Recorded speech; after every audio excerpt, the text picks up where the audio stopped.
por ahí que dice, uno no es monedita de oro para caerle bien a todo el mundo. De ahí sale ese título, moneditas de oro pensando en usted y en mí. La metodología de la enseñanza del día de hoy es abierta. De hecho, he solicitado permiso a Marlon para no transgredir tanto el formato que ustedes tienen. Mi manera de enseñar suele ser distinta, suele ser más abierta. Me siento allí, tomo cafecito, todos tomamos su café y todos estamos platicando y haciendo comentarios de manera interactiva. Pero quiero respetar también, y le pedí a Marlon, esa cierta libertad. Como por ejemplo, que ustedes ven, no hay una hojita. Creo que también a veces la enseñanza así amena, a veces, no siempre se queda más. Entonces, vamos a leer en el libro de Romanos 12:18. Ahí lo buscan, por favor, Romanos 12:18. Cuando lo tengan, me dicen amén.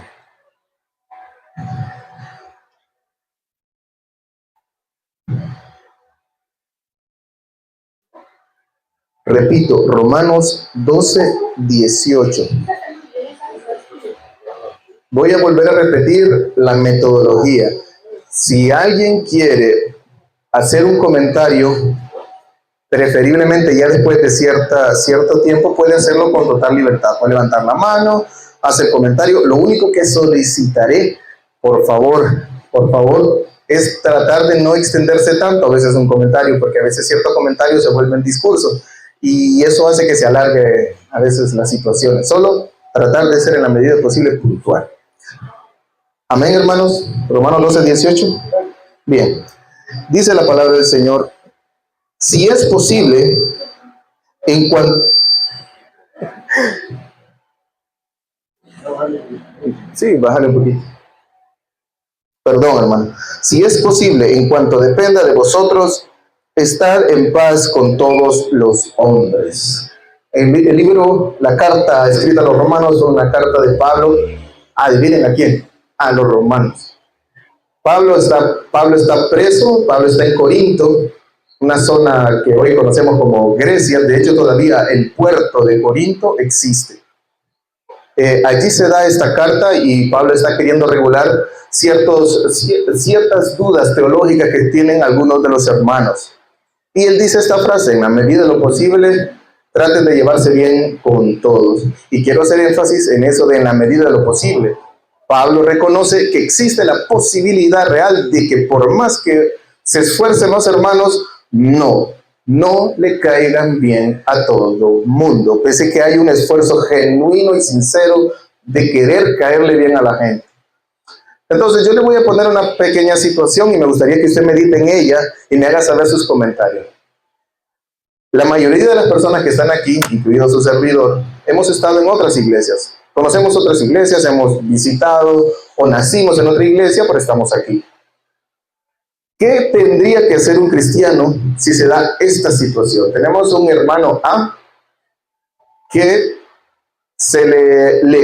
a él le quita prestado un hermano B de la iglesia dinero prestado. Como ustedes más o menos imaginarán, este hermano se le acerca con un tono de necesidad: hermano, mire que tengo una dificultad. ¿Cree usted que me puede prestar X cantidad de dinero? Yo se lo voy a pagar, le aseguro, le doy mi palabra que le voy a pagar. Viene el hermano A y dice: ay, hermano, mire, usted me ha ido un poquito como difícil, pero le voy a ayudar, pero eso sí, hermano, no me vaya a dejar mal, porque usted sabe, el dinero nunca sobra, etcétera, etcétera. El hermano le dice: hermano, tenga por seguro que yo le voy a cancelar, le doy mi palabra. Palabra, hermano, palabra. Vaya, pues viene el hermano A y le presta dinero al hermano B. Ustedes ya más o menos saben por dónde va la historia. Con el tiempo, el hermano B se hace como el loco. El hermano A, después de cierto tiempo, con mucha amabilidad, le dice: hermano, fíjese que voy a ocupar aquello. ¿Se acuerda de aquello? Ah, sí, hermano, le dice el hermano B, ya se lo voy a pagar, téngame paciencia, ya se lo voy a pagar. Vaya pues, pasa el tiempo, vuelve el hermano A a decirle: hermano, usted me dijo la vez pasada, tengo una emergencia, tengo esto. El hermano B vuelve a decirle: hermano, tiene razón, disculpe, ya le voy a cancelar, denme un tiempito, es que mire que no me han pagado. Y esto es muy común, la gente deudora siempre pone situaciones ajenas para poder explicar por qué no ha pagado. Es que mire que no me han pagado tal cosa, tal persona me debe y así se la lleva. Para no ser que larga la historia, el hermano A increpa seriamente al hermano B y le dice, hermano, ya es demasiado, ya lleva demasiado tiempo, usted solo es larga, si necesito que me pague. El hermano B se enoja y en el parqueo de la iglesia le dice, mire hermano, tal por cual, usted que se la tira de muy, usted quiere que solo porque tiene el piso, me va a estar humillando a mí, si yo sé quién es usted y usted sé dónde viene, si quién es su familia, su papá, sus hijos, mire, yo le di de comer la vez pasada a su hijo y empieza a insultar al hermano A. Y lo humilla en el parqueo de la iglesia, enfrente de todo el mundo. La pregunta es, ¿qué debe hacer el hermano A? ¿Debe perdonarlo? ¿Debe regresarle el agravio? ¿Debe interponerle una demanda? ¿Qué debe hacer? ¿Qué opinan? Ahora sí, abierta a las opiniones. Hermana Gaby. Yo, Gabriela. Sí, no hay problema. Si el dinero fuera poco, yo lo dejaría así. Ya no le cobraría más. Sí, posiblemente me causaría molestia y no le volvería a cobrar. Lo da por perdido. ¿Y si fuera mucho? Y si fuera mucho, sí le volvería a cobrar y posiblemente sí me molestaría. Hay molestia, sí, ahí estamos de acuerdo. Es más, hay molestias de las primeras veces que empezó a darle largas. Sí, correcto. Desde ahí hay molestia. Entonces, molestia y bueno, prácticamente cortado los alimentos, no le vuelvo a prestar al hermano tal y si le vuelve y me dan ganas otra vez, le vuelvo a decir. Y por acá, ¿qué hay que hacer? ¿Qué debe hacer un cristiano en esta iglesia X que tiene una situación como esta? ¿Debo perdonarlo? ¿Debo ponerle otra mejilla? ¿Debo increparlo? Yo aprendí de mi padre que no hay que prestar lo que no esté dispuesto a perder. Ay, eso es bueno, sí. Entonces, voy a analíticamente antes para darle un préstamo, hubiera dicho yo, estoy dispuesto a perder eso. O sea, ya con la idea de que puede que pase eso. De darlo por perdido. Si no tengo, ¿cómo hacerlo mejor? O sea, no me voy a ir a endeuдар yo para prestarle al otro, o cualquier situación así, sino que simplemente lo que estoy dispuesto a perder para poder perdonar tranquilamente. ¿Y si serviste de aval para una hipoteca? ¿Qué pasa allí? Bueno, aquí la mayoría somos adultos, sabemos que es servir de aval en una hipoteca, que si la persona no paga la hipoteca de 1 millón, 1,5 millones, 2 millones, que lo pagues el aval. ¿Qué hacemos allí?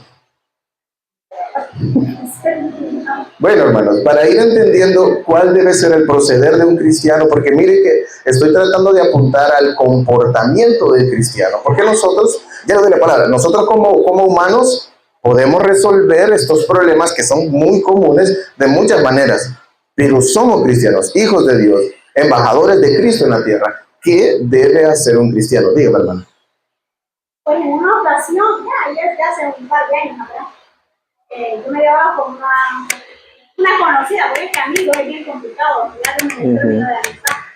Con una conocida y llegamos a un momento en el que montamos un negocio entre las dos y entre el negocio, que mire, que me hace falta, pongamos eso para que compremos eso y nos tiramos entre las dos. Después, mire que necesito, que ahorita está bueno el pueblo, necesito comprar un producto y mandarlo para el pueblo. Resulta ser que se le hizo un monto, yo le pongo porque es un monto grande, pero, escucha, considerable, sí. Pues la cosa es que quitamos el negocio, no me pagó y siempre me decía que después llegué un momento en el que yo fui a la casa de ella y yo le dije, miren, no le traigo nada, ella siempre pasaba en necesidad, porque creo que la gente así siempre pasa en necesidad. Es verdad. La gente que siempre quita prestado, no honra su deuda, esa gente nunca sale, siempre pasa quitando prestado, nunca, como dice uno, mira la claridad del día, o sea, siempre pasa endeudado. Yo fui y le digo, mire, no le traigo nada, pero la deuda que tiene, olvídela, porque yo pensara que hasta el día de hoy, si yo no le digo eso, yo soy consciente de eso, estaría esperando que me pague. Hasta el día de hoy yo estaría esperando y cobrándole, yo sé que no hubiera pagado. Entonces yo llegué y le dije a ella, olvida la deuda, así déjenlo. Sí. No me damos más complicaciones. Ujú. Pero no le volví a prestar, obviamente. Claro, ¿verdad? O sea, claro ya que sí. quedé yo con eso que Sí, la mirar en necesidad como la mirada, para mí ya no había sí, ese claro. mover de poder decir, aquí tengo esto y úselo y me lo ¿Cómo? paga después, o sea, ya no. Es correcto. Pero se dio por perdido y se dio por fracasada la situación, y en muchas ocasiones se da por fracasada la amistad. Pero ¿cómo es posible? Y vamos a ir aterrizando. ¿Cómo es posible que fracasen amistades si somos hermanos en Cristo? ¿Cómo se puede fracasar una amistad si supuestamente soy hermano en Cristo de esa persona que me ha agraviado, que me ha robado dinero? Esa es la palabra, robar dinero.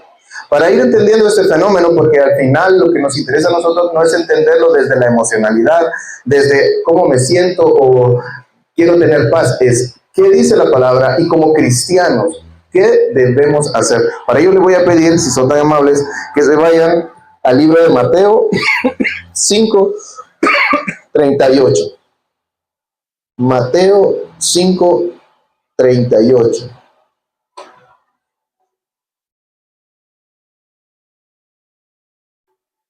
Mateo 5:38.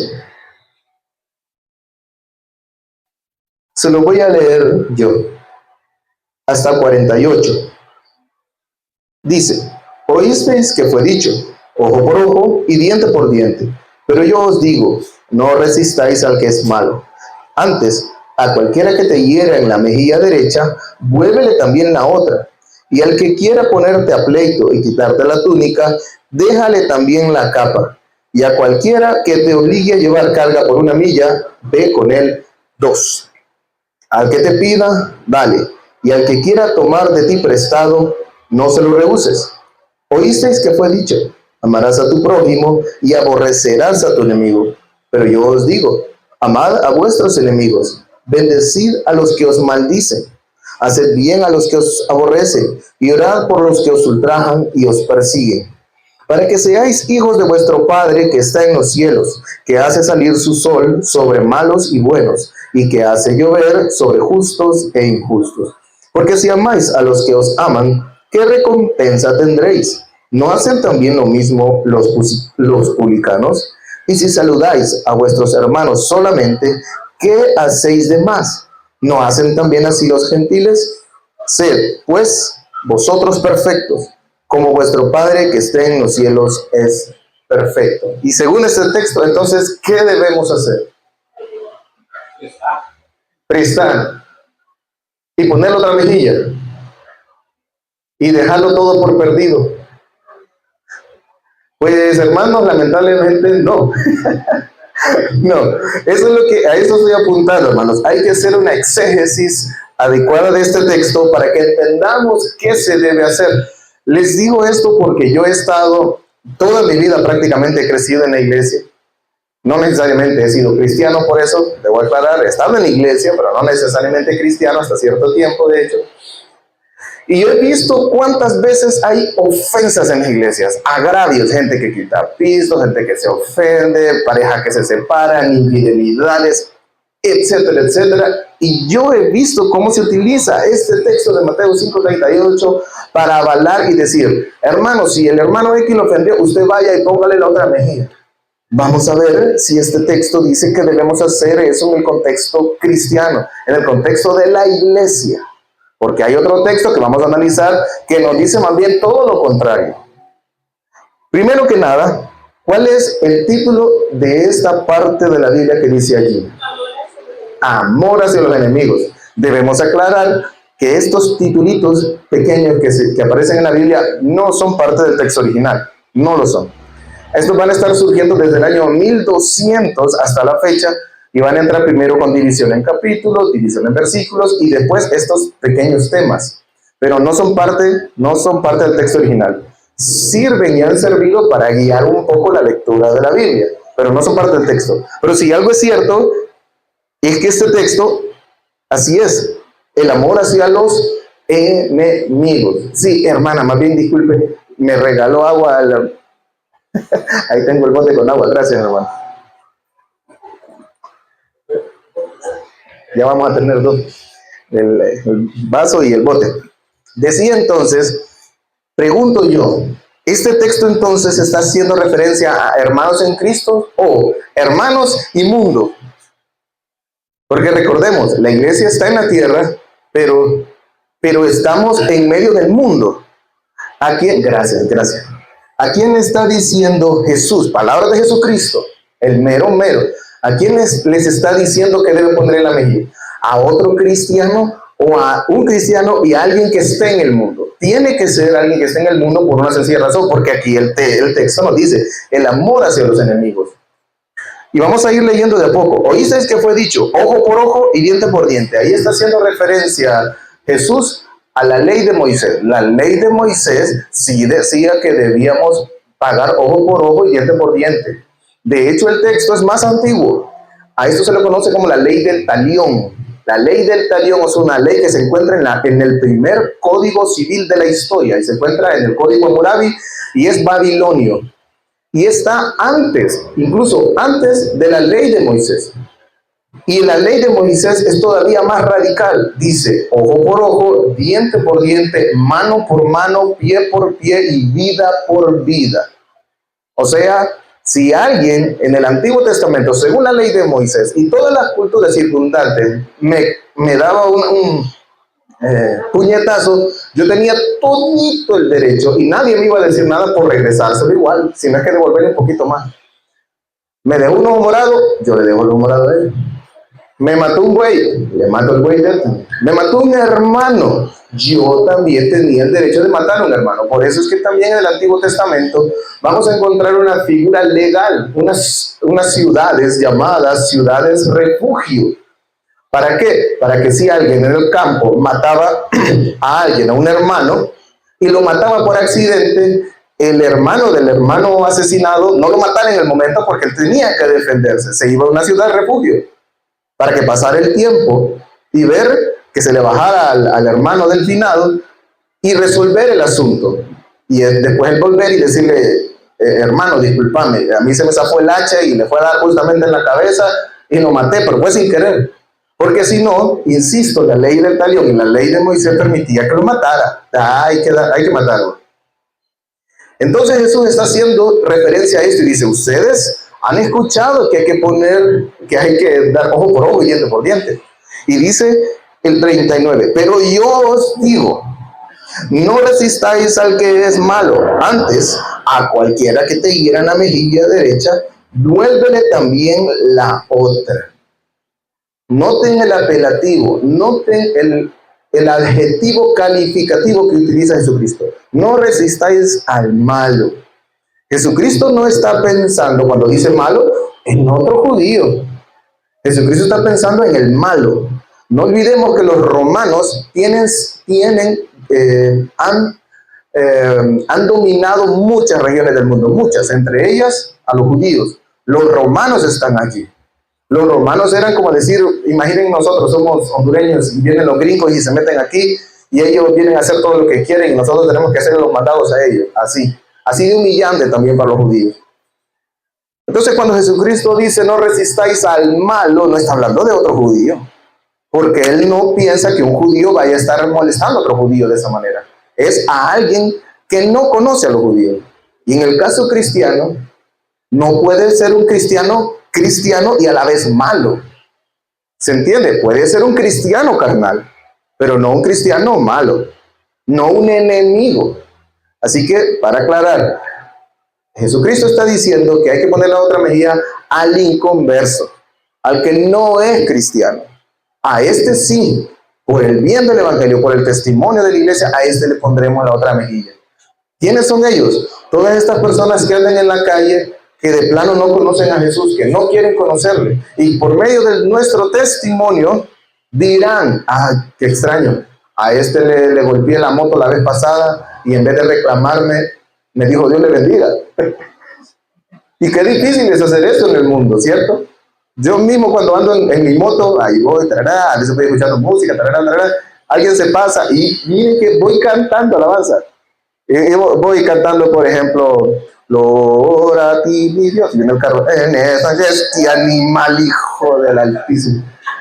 Y se me va de perspectiva el testimonio, se me va de perspectiva que Yo tengo que dar el ejemplo en todo sentido. El ego, mi ego, no quiere verse agraviado frente al mundo, pero es frente al mundo que mi ego debe ser doblegado y poner la otra mejilla. Nótese que todavía no hemos llegado al ejemplo del piso prestado, el hermano A y el hermano B.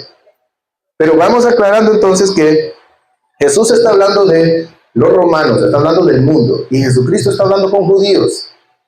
Este texto es parte de todo un texto más amplio. No olvidemos que la Biblia, si bien es cierto, ha sido particionada para que nosotros la digiramos mejor. Realmente es un solo texto. Y adivinen desde dónde viene esto. Desde el famosísimo Sermón del Monte. Jesús ha estado sentado hablando a los judíos y habló el Sermón del Monte, bienaventurados los pobres, bienaventurados los misericordiosos, etc. Y llega hasta esta parte. La gente sigue allí, él sigue allí. Así que vamos a seguir leyendo. Y al que quiera ponerte en pleito y quitarte la túnica, déjale también la capa. Voy a volver a insistir. No al cristiano, al mundano. Y miren que Jesucristo está pidiendo algo bien, pero bien difícil. He leído varios libros, pero uno de ellos me pareció bien interesante. Una de las cosas más preciadas para todas las culturas antes del año 1800 y que ahora a nosotros nos abunda de tal manera que hasta la menospreciamos. ¿Saben qué eran? Los tejidos, las telas. La Biblia menciona muchas veces el lino fino, la seda, la púrpura. Miren, hermanos, para poder hacer el color púrpura, algo parecido al violeta, era un trabajo increíblemente. Para hacer unos cuantos gramos de color púrpura se ocupaban miles de moluscos para poder teñir un tejido en púrpura. Y eran carísimos, hermano. Poder tener, óigame bien, el judío promedio solo tenía aproximadamente en todo su guardarropa dos túnicas, con suerte, 2 túnicas. ¿Qué es una túnica? Imaginen ustedes un camisón grande, a veces manga larga, a veces manga corta, que llegaba hasta aquí en algunos casos, un poco hasta aquí. Esa es una túnica. Y un cinto en medio. Cuando el Señor dijo, ciñete los lomos, tenía que ver con eso, pero otro día hablaremos de las costumbres y la cultura hebrea. Pero eso era una túnica. ¿Y qué es lo que está diciéndole Jesús a los judíos? Si te pide también la túnica, dale la túnica. Y como dato curioso, no se han inventado todavía la ropa interior. O sea, es estar desnudo. Si te pide la túnica, dale la túnica. La capa era un tipo de manto, como el que imagino ustedes habrán visto en algunas películas, que se ponía Jesucristo, que lo tapaba del sol, pero era también muy útil en otras áreas. Recordemos que ellos trabajaban la tierra, así que había granos, habían higos, habían frutos. La capa servía para tirarla al suelo, poner algunas cosas y hacerlas como la del Chavo del Ocho. Sí, y llevar cosas, llevar tierra incluso. Y si los agarraba la noche en el camino, esa era la cobija y a la vez el colchón. Sí, es que era una vida bien rústica. Y Jesucristo dice aquí, y al que quiera ponerte el pleito y quitarte la túnica, déjale también la capa. Andate desnudo. ¿Se imagina usted la vergüenza que es quedarse desnudo para darle al mundo, al mundano? Eso es un choque directo en contra del ego humano, de nuestro orgullo. Yo que voy a hacer tal cosa para tal. Jamás. Hermano, Jesucristo nos dice, no tenés nada, vos no tenés nada que guardar, dalo todo. Para terminar esta parte del vestuario que siempre me ha parecido muy interesante, a Jesucristo también lo crucificaron desnudo. El pudor, todos los periodos del arte han retratado a Jesucristo crucificado con un paño aquí, pero eso no fue así. Jesucristo fue crucificado desnudo. Es que era una vergüenza total. Por eso cuando usted medite en la muerte de Jesucristo, medite de que no solo murió por nuestros pecados, su pudor, todo lo entregó allí, su vergüenza, todo allí. Jesucristo fue crucificado desnudo, sin túnica. Entonces vean qué es lo que está pidiendo Jesucristo, cómo está elevando la vara entre la iglesia y el mundo. Vamos a seguir leyendo. Y a cualquiera que te obligue a llevar la carga por 1 milla, ve con el 2. Bueno, eso ya creo que la mayoría de ustedes lo sabrán. Los romanos tenían una ley llamada ley de obligación, en donde obligaban a todos los países, a todas las regiones sometidas, a que si un romano ocupaba que le llevasen un bulto, lo que fuese, la persona de la región sometida estaba obligado a llevarlo 1 milla. 1481 metros, o sea, más de 1 kilómetro y medio prácticamente. Pero Jesucristo les dice, no solo la van a llevar 1, la van a llevar 2, o sea, 3 kilómetros. Hermanos, ¿se imagina que es llevar un bulto, una carga 3 kilómetros? 3 kilómetros, a veces hacer un estimado, 3 kilómetros, si mi memoria no me falla, sería como de aquí al estadio, creo. Dani, más o menos, ¿verdad? O posible más. Imagínense, de aquí, si una vez venía la pulpería, cuando ella viene con las cosas. Así que meditemos en eso. Dice, ¿cree que solo es 1? No, son 2. Pero es, ojo, y voy a enfatizar una vez más, es para el mundo. Para que el mundo vea en la iglesia un testimonio, algo diferente. Porque ninguna otra cultura, jamás ningún ser había hecho tal cosa. Rendirse voluntariamente ante el enemigo. Nadie lo había hecho, solo Jesús. Sigamos leyendo. Al que te pida, dale. Y al que quiera tomar de ti prestado, no se lo rehuses. ¿Oíste que fue dicho? Amarás a tu prójimo y aborrecerás a tu enemigo. Otra vez, al enemigo, no al cristiano. Un cristiano no puede ser enemigo de otro cristiano.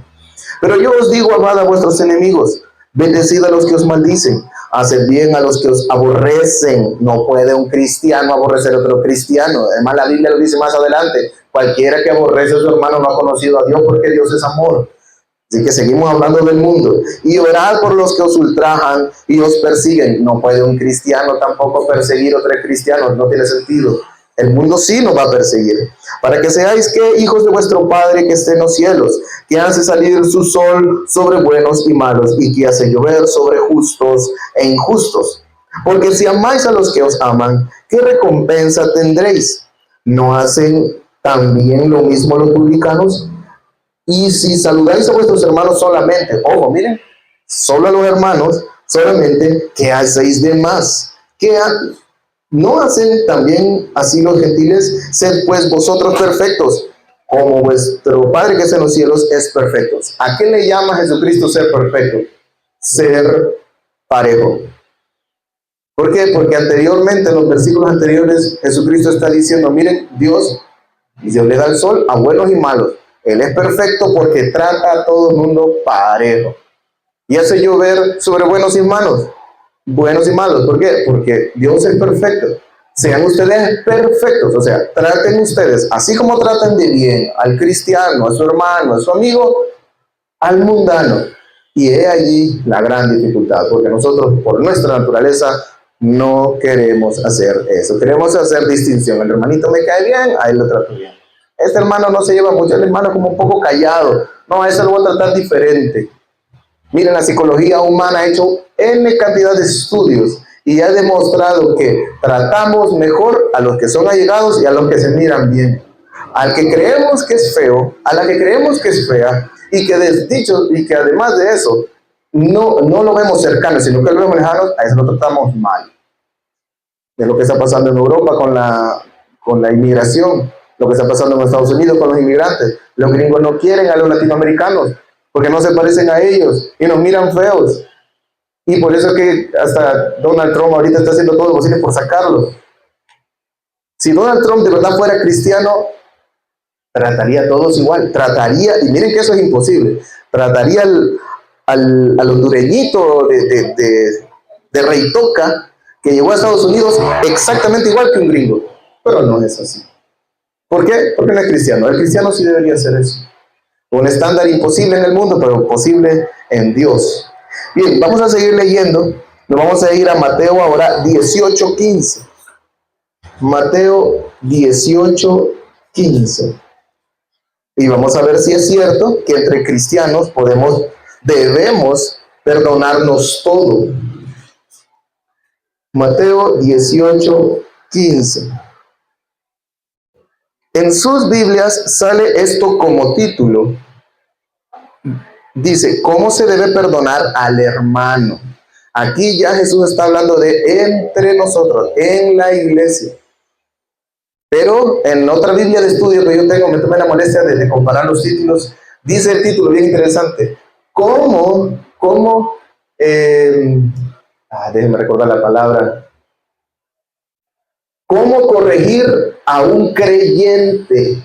¿Cómo corregir a un creyente? El texto anterior era iglesia versus mundo. Poner la otra mejilla con el mundo. Pero, ¿cómo debemos tratarnos entre creyentes? Vamos a ir leyendo de a poco. Dice, por tanto, si tu hermano peca contra ti, ven y repréndele estando tú y él solos. Si te oyere, has ganado a tu hermano. Mas si no te oyere, toma aún contigo a uno o dos, para que en boca de 2 o 3 testigos conste toda palabra. Si no los oyere a ellos, dilo a la iglesia. Y si no oyere a la iglesia, tenle por gentil y publicano.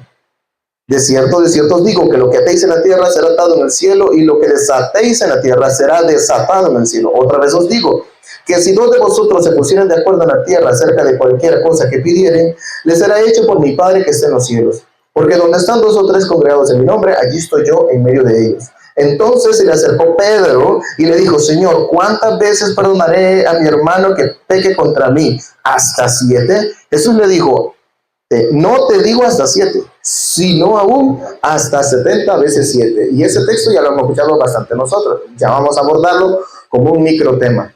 Pero nótese entonces cómo entre creyentes debe regularse el tratar las conductas de pecado y de desorden. Y Pablo más adelante en casi todo el Nuevo Testamento, Primera de Corintios, Segunda de Corintios, en el libro de Romanos, va a tratar de regular todos estos desórdenes. Es más, si usted analiza teológicamente los libros de la Biblia, va a notar de que la mayoría de cartas son para arreglar, para regular desórdenes en la iglesia. Otro porcentaje es para dar esperanza y otro para decir, hey, están trabajando bien, que estamos hablando de la carta a los filipenses, de las pocas cartas que son positivas, esperanzadoras. Entonces, veamos aquí, ¿qué pasa si un hermano peca contra mí? Ahí estamos hablando ya de lo interno de la iglesia. ¿Qué debo hacer? Ir y reprenderle. ¿Dice eso la Biblia o no? Sí, lo dice. Lo dice. Ahora, hay un malentendido a veces con ese concepto reprender, que está bien asociado a algo malo, pero me tomé la molestia de buscar en el diccionario Strong del griego. Y la palabra reprender significa elenjo. Así se escribe, así se diría en español, pero tiene otra pronunciación en griego. Elenjo. Esa es la palabra original que se utiliza en este texto cuando dice reprender. Elenjo. Y me tomé la molestia de leer todos los posibles significados y en ninguno significa humillar. Reprender, hermanos, según lo que dice, el diccionario griego, el Stone, es refutar, amonestar, convencer, redarguir y obviamente reprender. ¿Qué es entonces reprender? Hermano, si alguien peca contra mí, yo tengo el derecho de decirle, hermano, usted dijo tal cosa, y eso que usted dijo no se dio, usted está mintiendo. Eso es reprender. Muy diferente a humillar, juzgar y condenar. Es diferente decir, hermano, son hijos del diablo, usted debe ir a quemar al infierno porque usted es esto y esto y lo otro. Eso es algo distinto.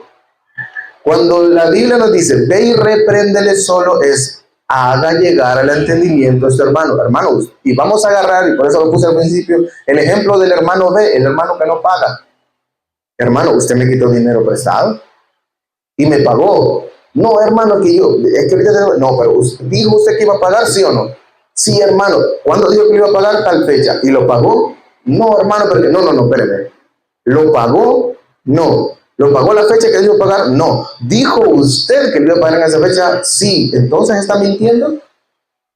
Tiene la persona que caer en razón y decir, sí, hermano, estoy mintiendo. Eso es redarguir. A solas, él y yo.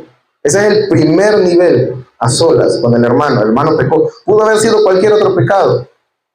En este caso puse lo de la ofensa del dinero porque es bien delicado, pero pudo hacer cualquier otra cosa, a solas. Pero ¿qué pasa si el hermano, aún a solas, no hace caso? Bueno, ¿qué sigue? Llamar a 2 o 3 testigos.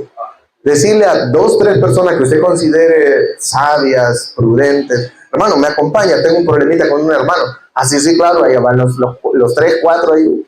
Mire, yo le dije al hermano tal que me pagara porque él me quitó prestado. ¿Verdad que usted me quitó prestado? Sí, yo le quité prestado porque el hermano molesta mucho. Y mire que yo tengo problemas. Siempre se victimizan, esa es otra cosa. Yo tengo un problema, mira cómo pasa, mire, esta pierna, yo tengo diabetes, y aquí mire que cómo está de fregado, pero tiene un 6-pack de Coca-Cola en la refri. Sí. Entonces 3 testigos dicen: hermano, pero usted dijo que le iba a pagar y usted le quitó prestado, ¿verdad? Sí. ¿Y le pagó? No. Mire, ¿vio? Mire, ¿lo ve? No paga. Ah, bueno, no, hermano, usted tiene que pagarle.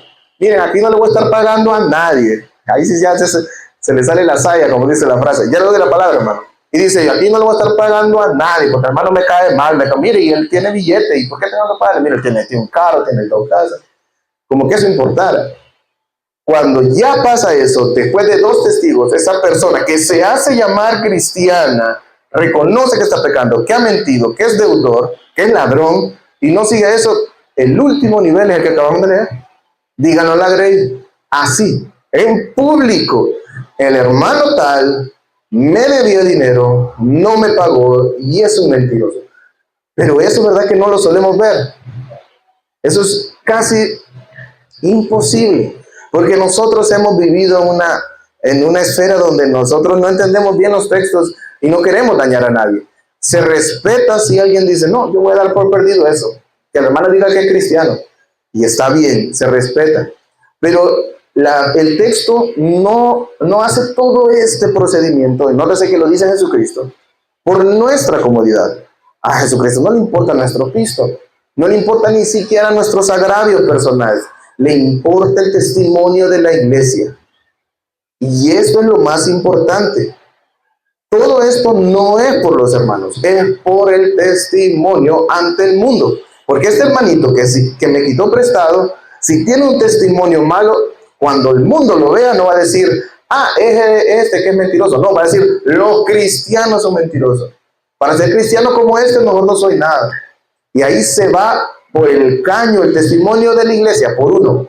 Así que Jesucristo es claro y dice: no, este no. Este debe ser tratado como gentil y publicano.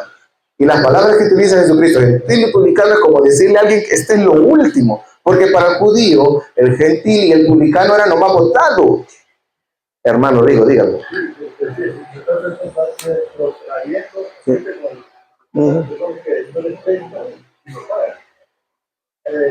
Yo le presté a una hermana, según yo, era cristiana, claro, ¿no? Pues, ella trae otro que por ahí, pues a ella le prestó bien. Ella le pagó aquí, le robaron la tarjeta, sin embargo, cuando ya me pagó, al tiempito regresó y le dije: mi hermano, que me dijo tú, que sí, ayúdame. Y yo, bueno, pues es paradora, pero ya está. Sí, al sol de hoy, Sigue esperando. se me perdió y no me pagó. Otra hermana, según yo, que era de la iglesia, cuando vive, se fue para España, jamás me pagó.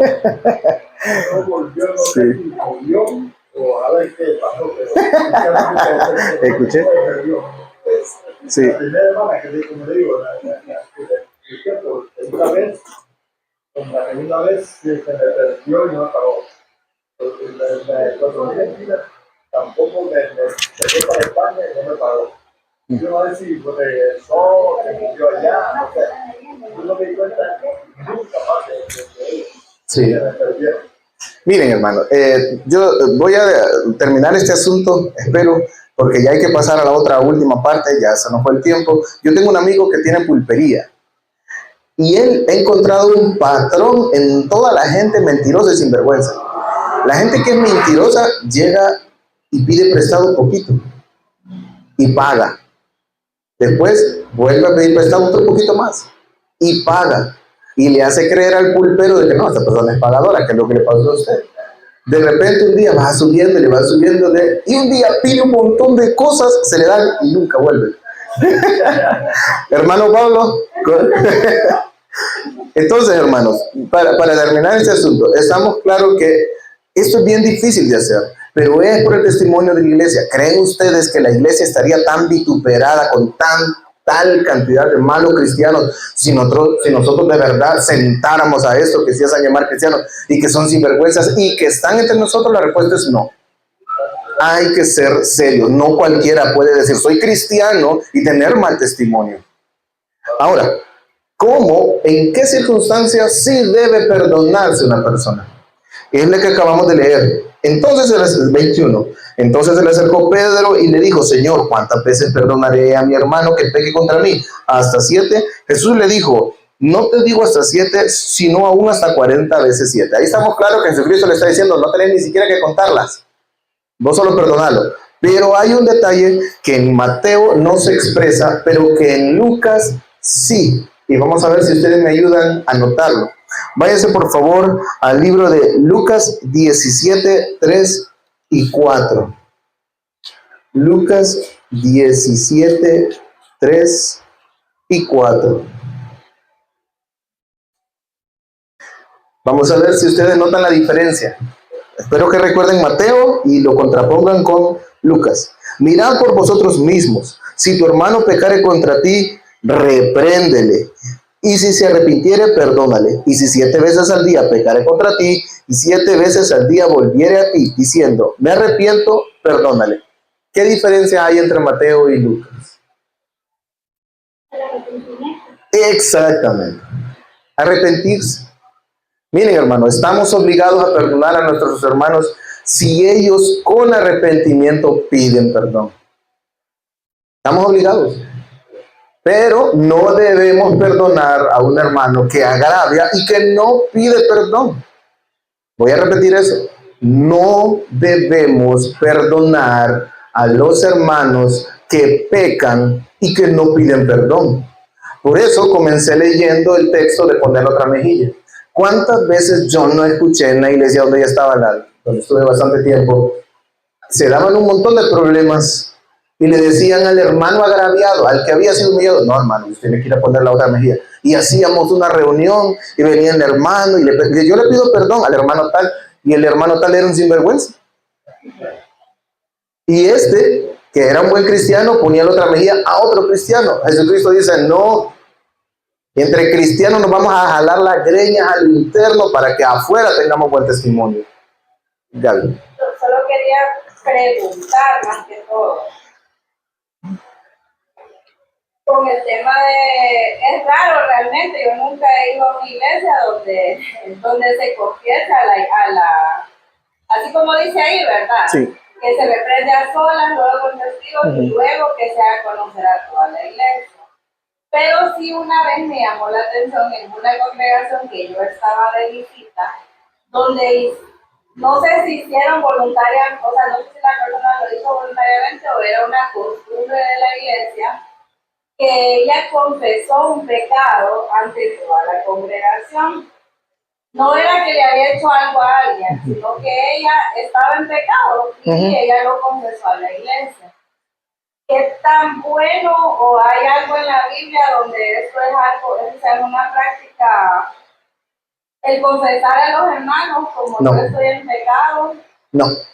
Esa es una práctica católica y es muy posterior a la iglesia primitiva. ¿Entiendes? Iglesia primitiva los primeros 3 siglos. ¿Por qué? Porque en el año 313, un edicto que se llama Edicto de Tolerancia de Constantino, va a volver a la iglesia universal. Allí nace la iglesia católica. Antes de eso, el único texto que dice, confesaos vuestros pecados unos a otros, se refiere a estos pecados. Pecados ofensas entre nosotros. Ya vamos a terminar con un texto en Corintios, que es el caso más grave según lo que he leído, pero nunca mis pecados son un agravio directo en contra de la persona, son un agravio en contra de Dios. Así que, ¿a quién le confieso mis pecados? Al que agravié, a Dios. Hay pecados que son muy míos que no debo confesarlos, no debo hacerlos públicos. Y es más bien eso, trae problemas justamente porque el morbo y la carne que nosotros todavía tenemos juega con esos pecados de las personas que no debemos conocer. Digo esto brevemente. Yo recuerdo bien, ya le doy la palabra, hermana, un caso donde un hermano que estaba predicando y dijo esto: hermano, mírenme, yo recuerdo cuando yo era mundano y yo hacía esto y me metía con prostitutas. Es más, yo me metía con homosexuales. Desde que dijo eso, yo estaba así, ¿ve? ¿De qué me sirve a mí saberles el pecado?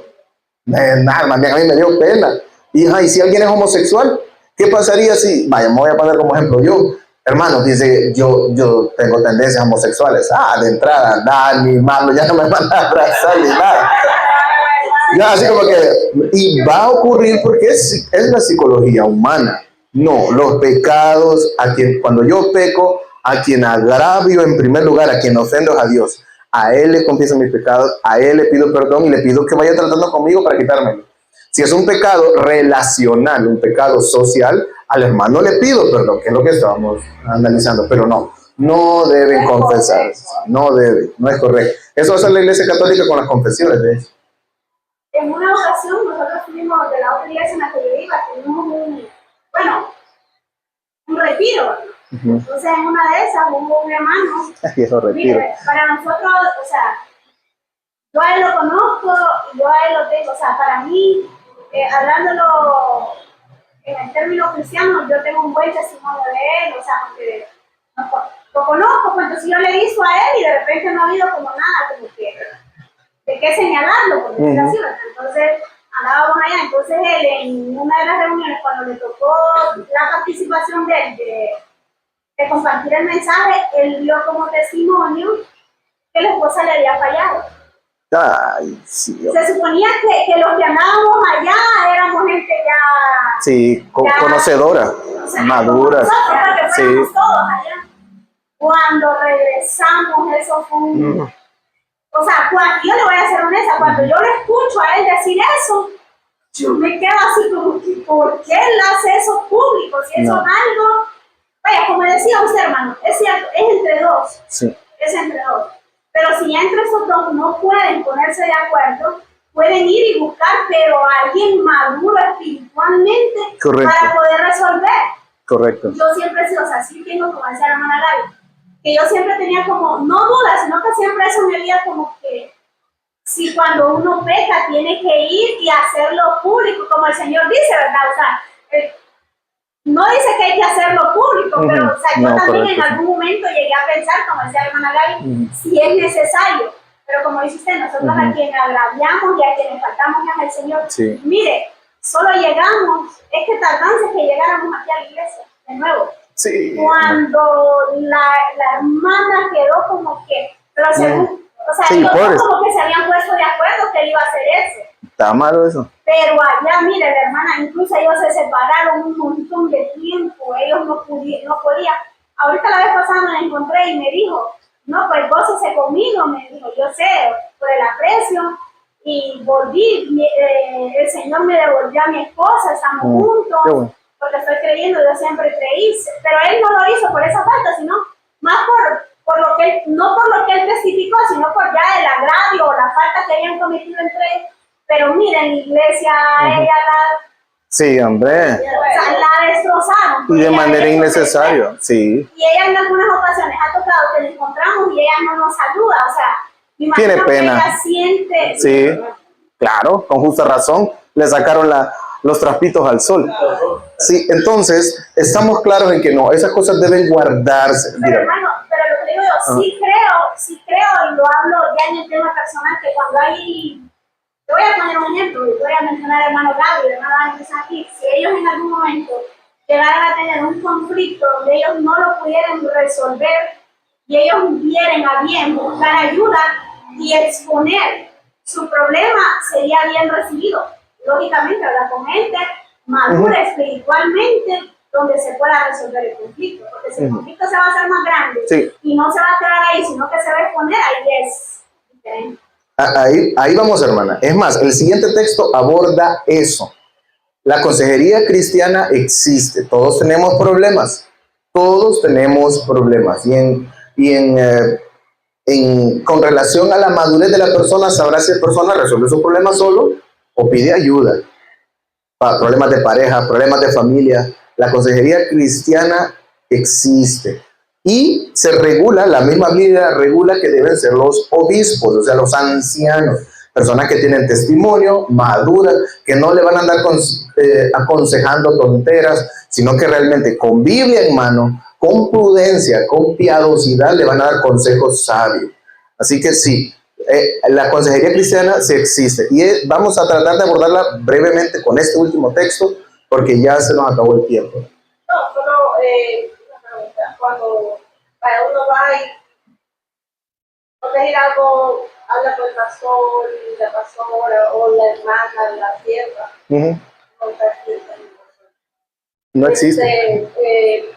Uno expone su problema, pero cuando este problema no queda ahí, sale. Eso es un pecado serio. Toda persona que es líder, que es anciano, que dirige, que lidera, no tiene por qué ventilar las cosas que se dan, que se confiesan al interno en otras charlas. Eso es pecado y es una falta de respeto total. Por eso muchas personas que han pasado por eso se restringen y ya no le cuentan nada a nadie y desconfían de todo el mundo, y con justa razón. Pero eso es porque en las iglesias, culturalmente hablando, hay una mala enseñanza desde pequeños y tenemos gente que aparenta ser madura, pero no lo es. No lee Biblia, no estudia las metodologías para poder tratar con todos estos casos. Y es lo que Pablo va a decir ahorita en este último texto. Pero eso es un agravio, eso es una falta de respeto a la persona. Lo que se diga en una consejería, allí se queda. Bueno, vamos y terminamos ahora sí con el texto. Permítanme. 1 Corintios 5, 1 al 13. 1 Corintios 5, 1 al 13. 1 Corintios 5, 1 al 13. Breve contexto histórico de la carta a Corintios. Los corintios, la iglesia de Corinto era una iglesia grande, era una iglesia fuerte y de billete.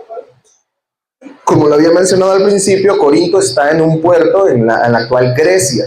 Lo que hoy es Grecia, hay un puerto Corinto. Ahí es un puerto, había billetes, llegaban navíos, llegaban mercancías, llegaban telas, llegaban especias, llegaban carnes, llegaba de todo allí. Y la iglesia era una iglesia con poder adquisitivo. Justamente por eso eran bien desordenados. La cultura griega era una cultura de excesos. Amor por las comidas, amor por desvelarse, amor por el vino, amor por el sexo en todos los sentidos posibles. Y la iglesia de Corinto había adoptado en su liturgia elementos culturales desordenados de los griegos. Y por eso Pablo tiene que escribirles a ellos y decirles: hermanos, compórtense, eso no es correcto. Y va a hablar de un caso, y con esto termino ya la participación, muy particular. Yo se lo leo, vayan leyendo conmigo así, bien rápido. Dice el título: un caso de inmoralidad juzgado. De cierto se oye que hay entre vosotros fornicación, y tal fornicación cual ni aún se nombra entre los gentiles, tanto que alguno tiene la mujer de su padre. Y vosotros estáis envanecidos. ¿No deberíais más bien haberos lamentado para que fuese quitado de en medio de vosotros el que cometió tal acción? Ciertamente yo, como ausente en cuerpo, pero presente en el espíritu, ya como presente he juzgado al que tal cosa ha hecho. En el nombre de nuestro Señor Jesucristo, reunidos vosotros y mi espíritu con el poder de nuestro Señor Jesucristo, el tal se ha entregado a Satanás para destrucción de la carne, a fin de que el espíritu sea salvo en el día del Señor Jesús. ¿No es buena vuestra jactancia? ¿No sabéis que un poco de levadura leuda toda la masa? Limpiaos, pues, de la vieja levadura para que seáis nueva masa, sin levadura como sois, porque nuestra Pascua, que es Cristo, ya fue sacrificada por nosotros. Así que celebremos la fiesta no con la vieja levadura, sino con la levadura, ni con la levadura de malicia y de maldad, sino con panes sin levadura de sinceridad y de verdad. Os he escrito por carta que no os juntéis con los fornicarios. Atentos a esto. No absolutamente con los fornicarios de este mundo, o con los avaros, o con los ladrones, o con los idólatras, pues en tal caso os sería necesario salir del mundo. Más bien os escribí que no os juntéis con ninguno que, llamándose hermano, fuese fornicario, o avaro, o idólatra, o malediciente, o borracho, o ladrón. Con el tal ni aun comáis. Porque, ¿qué razón tendría yo para juzgar a los que están afuera? ¿No juzgáis vosotros los que están dentro? Porque los que están fuera, Dios juzgará. Quitad pues a ese perverso de entre vosotros. Miren las palabras potentes y fuertes que utiliza Pablo. Entréguenlo a Satanás. Perverso. Que, mírenme, voy a explicar esta parte muy rápido. La ley de Moisés tenía un área que se llama las leyes morales. Y muy clarito es y dice, ¿hasta dónde el hombre puede agarrar mujer? Bueno, puedes tener a dos hermanas, sí. No es que se pueda, sino que Dios lo permitía. Por razones que un día explicaremos tal vez. ¿Podía un hombre tener a la mamá y a la hija? No.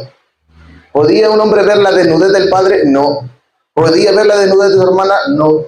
¿Podía ver la desnudez de su madre? No. O sea, no podía estimularse viendo la desnudez de alguien. Recuerden que no existía la ropa interior, insisto. Era bien fácil que con uno de estos vestidos, alguien en un agachón, otro, ¿se entiende? Era bien fácil el morbo. Así que la ley mosaica, las leyes morales dicen no a esto. Ajá. Y viene Pablo y le escribe una carta a esta iglesia desordenada y le dice, a la iglesia le está escribiendo y le dice, ustedes no solo se dan cuenta de este tipo que está cometiendo este gran pecado que la ley de Moisés dice que no debe hacerse, sino que más bien ustedes están alardeando de que permiten eso. Ustedes están alardeando de que tienen un hermanito que se metió con la mujer de su padre, o sea, con su madrastra, y ahí lo tienen bien tranquilo, le dan privilegio, le dan café, le dan semita. Hombre, ¿en qué cabeza cabe? Le dice Pablo. Deberían avergonzarse ustedes de permitir eso. Yo no estoy allí, pero ya como que estuviese presente, yo ya juzgué. Saquen a este tipo y entréguenlo a Satanás. Ahora explicaré qué es entregarlo a Satanás. La comunidad cristiana que nace después de la muerte de Jesucristo era eso. Ellos vivían juntos, comían juntos, repartían sus cosas, todas las cosas las tenían en común. Pero ¿qué pasa? Cuando alguien era sacado, o voy a utilizar el término católico, excomulgado, era como decir, ahora que se la mire solito, no va a estar dentro de la comunidad. Eso era entregarlo a Satanás. Pero Pablo es tan cuidadoso que ni siquiera cuando utiliza ese término, entregarlo a Satanás, no está diciendo que, sí, nosotros lo condenamos y por eso se va al infierno. Entregarlo a Satanás era como decir que esté con los del mundo, porque él no se quiere comportar como cristiano, que esté con los del mundo, que esté con los de Satanás. A eso se refiere. ¿Y cómo sabemos que Pablo no lo está condenando? Porque más adelante va a decir, para que, aunque se pierda su carne, su espíritu sea salvo en el día del Señor. Y en Romanos 14, cuando Pablo está hablando con los romanos, habla del tribunal de Cristo, o el día del Señor. No es un tribunal para los condenados, es un tribunal de galardones para los salvados. Entonces Pablo está hablando de este tribunal acerca de esta persona. Pablo no se atreve a decir de que porque lo saquen de la congregación, por eso se perdió. Está diciendo, tal vez su cuerpo se vaya a perder, pero su alma se va a salvar. O tal vez vuelve. Entonces, vamos a notar de que cuando hay un caso de alguien que comete un error, el problema no es el error. Y me parece casi chistoso, cómico, como Pablo lo dice. Yo no les estoy diciendo que dejen de hablar y dejen de comer con los fornicarios, porque entonces, o los avaros, o los adúlteros, sino porque tendrían que salir del mundo. Sino que solo con aquellos que dicen que son cristianos, pero se comportan como los del mundo. Miren, hermanos, nosotros hemos descuidado el testimonio de la iglesia. Cualquiera es cristiano. Cualquiera dice, yo hago esto. Cualquiera dice, Dios le bendiga. Y son narcos, sinvergüenzas, violadores, infieles, mentirosos, ladrones. Esa ha sido nuestra carga. Culturalmente, la iglesia de Latinoamérica, por no estudiar la Biblia, permitimos que cualquiera se haga llamar cristiano. Y no, hermano. El ser hijo de Dios es un peso grande.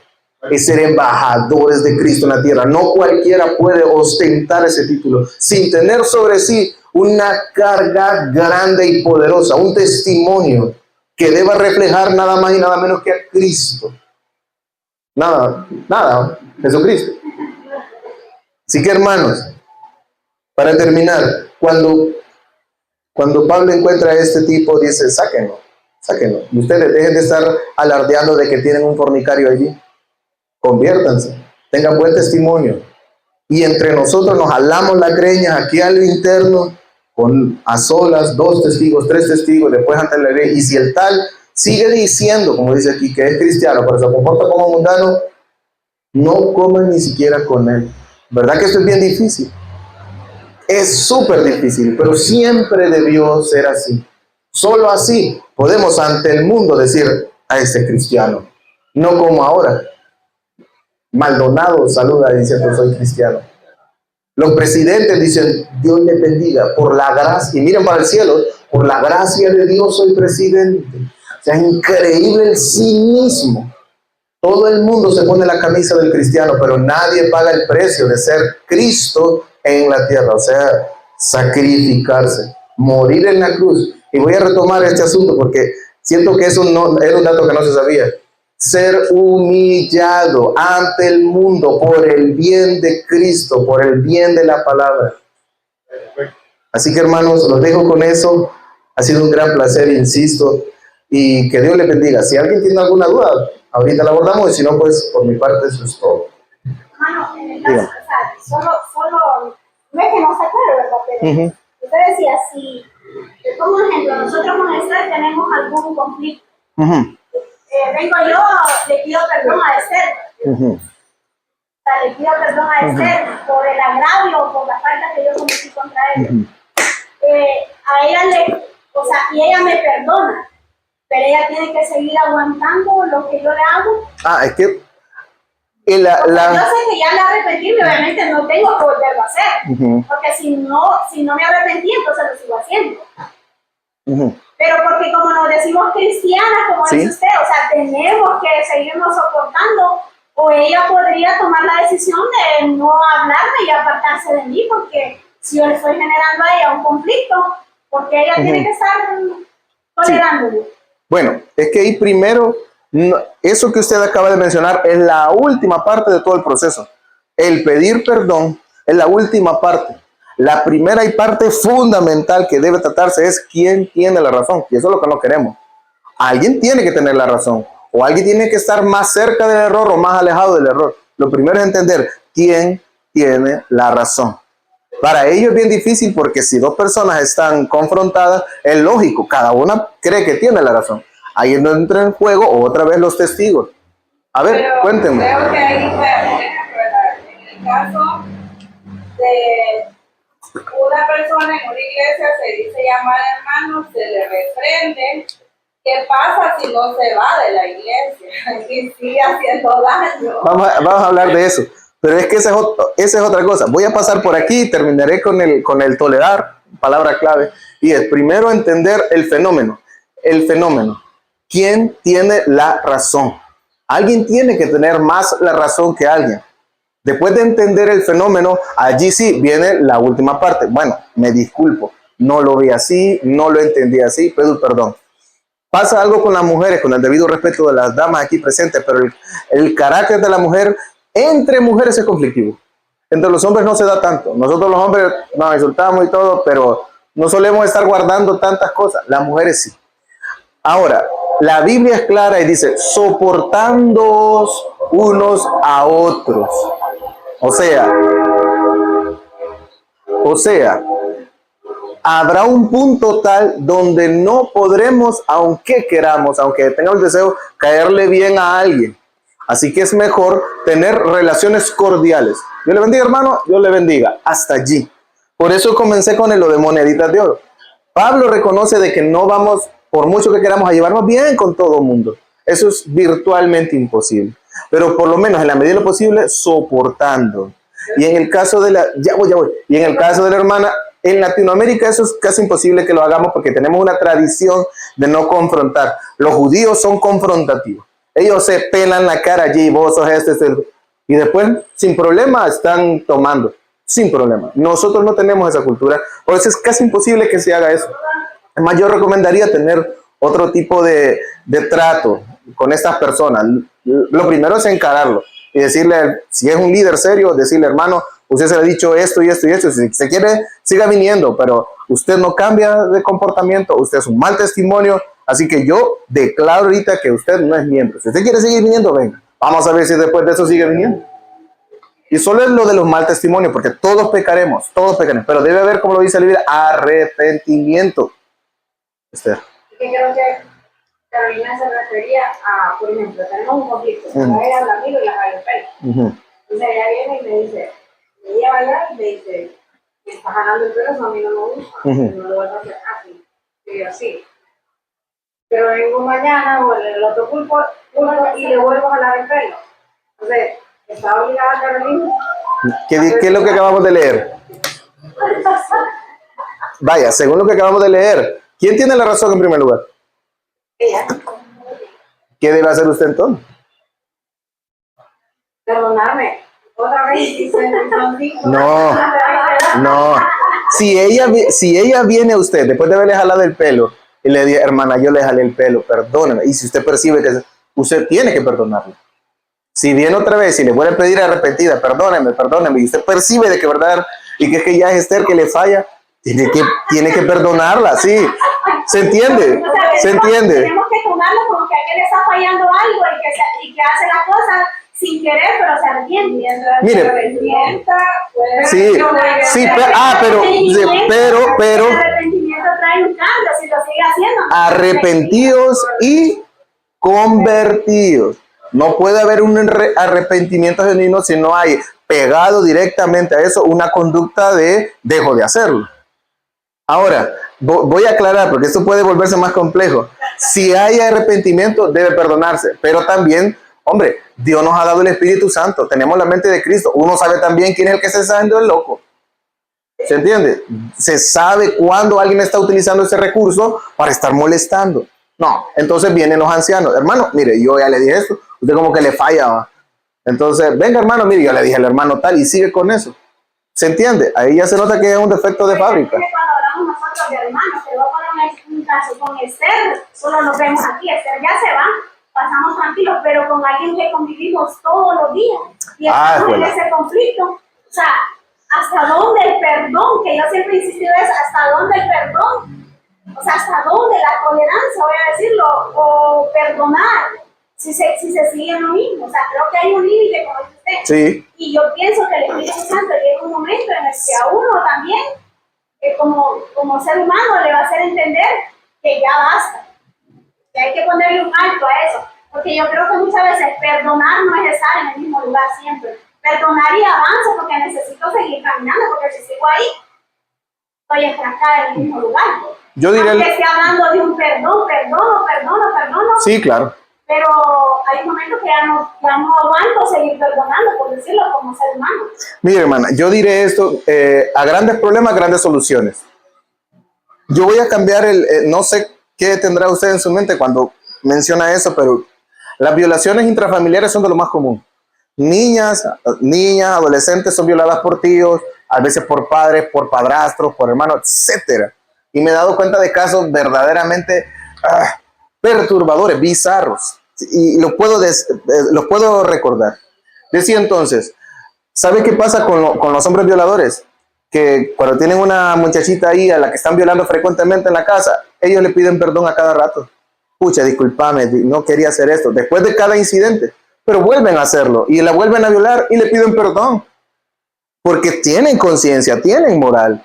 Piden perdón, pero la vuelven a violar. A la semana vuelven a hacer eso y le vuelven a pedir perdón. Entonces la pregunta es, ¿esta muchachita debe perdonarlo? Obviamente no, porque no somos árboles, tenemos pies, tenemos boca, confesamos. No, mire, varón, usted, un niño no va a hacer esto, ¿no?